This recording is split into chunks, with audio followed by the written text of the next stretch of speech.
My name is Gabrielle Querrard, and you're watching Yellow Cedar.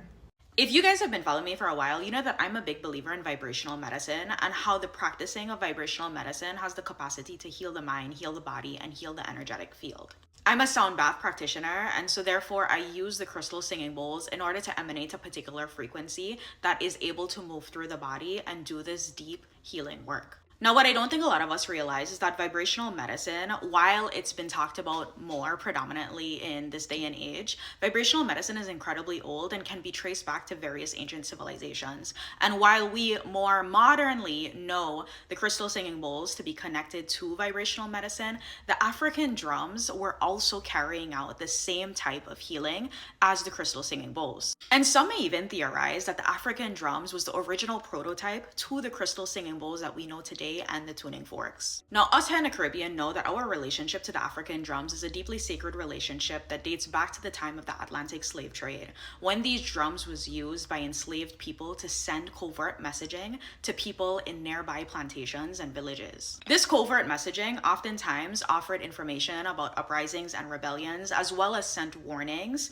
to nearby enslaved people. African drums, like the one displayed behind me, was oftentimes used for ceremonial events, including marriages, funerals, and the birth of children. It is believed that the vibrational frequency that these drums emit allow a bridge between the physical world and the spiritual world, allowing for ancestors and spirit guides and nature spirits to be in union with humans. It is believed that the vibration emanated from these instruments could allow an altered state of consciousness that would open the door for channeling with divine source, as well as more prophetic dreams and the capacity to go into the subconscious and to do inner healing. And there's actually a bit of science to back this up.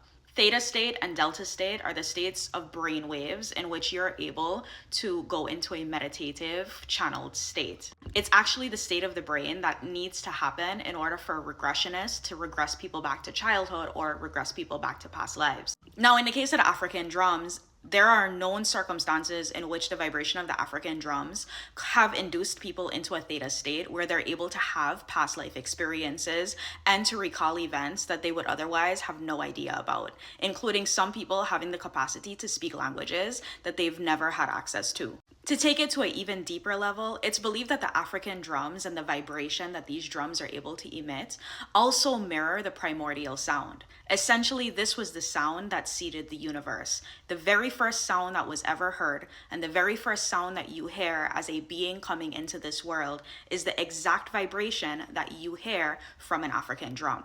So to take this into layman's terms, because I feel like we're getting really esoteric, the vibration of the African drum is one that connects to the original sound of all human and spirit life. This sound, when heard by humans in intention and in a desiring to enter a channeled state, it allows them to go to the origination of human source. Some people say that they're able to talk directly to God when induced in these channeled states that are emitted by the frequency of the African drums. One of the reasons why this is really important to me is because oftentimes I hear the sentiment from people who are not from here but have traveled to places like Hawaii and Puerto Rico that the Virgin Islands is void of culture and we are void of connection to our spiritness. And I actually don't find that to be the case. I think that our connection to our spiritness is a very intimate experience to us, and it requires people who are interested in learning about us and our culture and our belief systems in order for them to be able to access that information. But more than that, I feel like this information is extra important to my Caribbean people, as our music is laden with the vibration of drums. We see it from our bambula dancers to quilbe to our modern day calypso.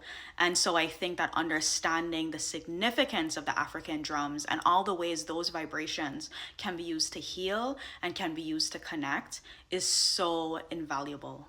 My name is Gabrielle Querrard, and you're watching Yellow Cedar.